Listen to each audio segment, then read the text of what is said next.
From Mr. Lin's speech, we have seen that significant change have already taken place in various downstream electricity consumption scenarios. The electricity system is a complex system that requires instantaneous balance and coordination between power generation, power transmission, power consumptions, and energy storage to maintain the stability of the electricity system. But as a reserve of the electricity system, how will energy storage maintain real-time balance of source, grid, load? Let's welcome Mr. Felipe Hernandez to deliver a speech on development of battery energy storage system technology. Mr. Hernandez is a managing director of FRV-X, dedicated to explore and develop new business models for FRV in the frame of renewable energy sector. The objective is to create sustainable models based on concepts like battery energy storage system, hybridization, virtual power plant, hydrogen, or energy as a service. Mr. Hernandez, please. Hello. First of all, let me introduce briefly who is FRV. FRV is a leading company providing renewable energy service across the industry. We look for the excellence to be able to provide sustainable, economics, and accessible solution to everyone. We have presence in 5 continents with offices in Australia, Middle East, South of Europe, and Latin America. We have done more than 50 projects planned and investment above 3.5 billion US dollars with more than 3 gigawatts of installed capacity. And in FRV, we have FRV-X, what is our innovation platform. With this unit, we work to create new service and business models based on the most disruptive technologies to boost the energy transition.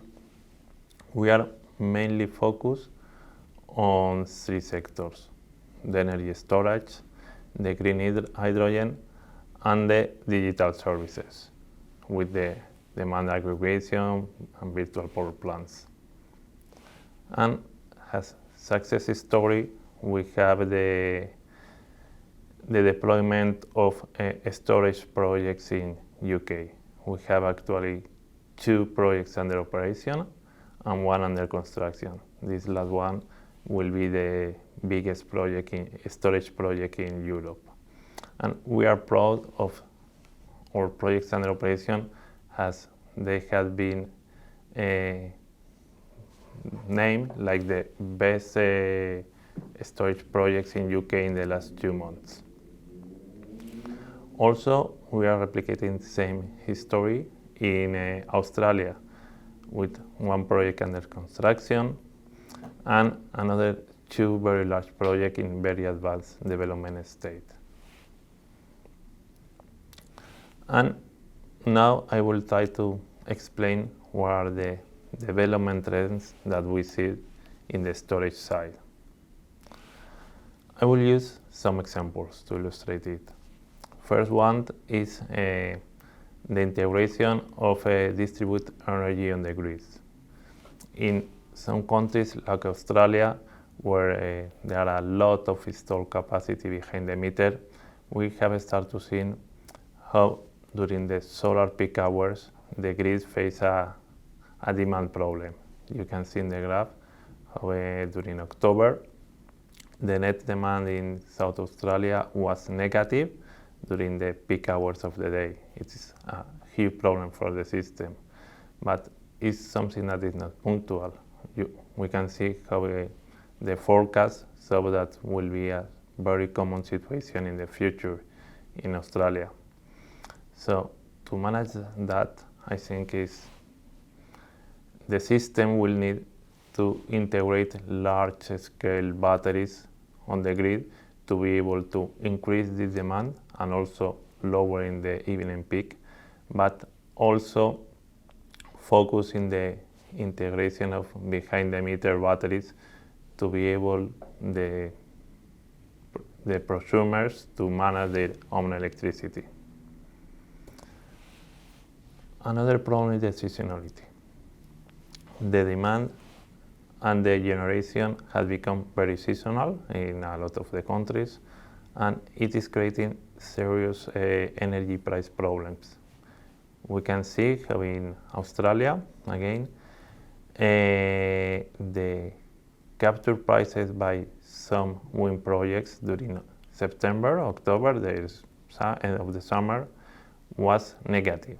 It is putting in risk the world financial model of this technology and these projects. So what is required, what is needed by the systems, by the generators, is a storage capacity that is able to manage the energy from low demand, low prices seasons to the high demand months, just to secure the viability of the projects in the long term. And finally, provide grid stability. With the dismantling of the thermal energy plants, the system is losing their inertia. And we can see an example of what happened in UK on July, when there were a non-planned sudden disconnection of a nuclear power plant with 3% of the generation at this moment, and the frequency dropped very quick. In a normal situation, it will generate a blackout of the system, but thanks to the storage capacity installed in the system, this project was able to inject energy immediately in the system, keeping the lights on. So it's a good example how the grid operator will need more and more storage capacity in the system to guarantee the stability in the long term. So thanks so much.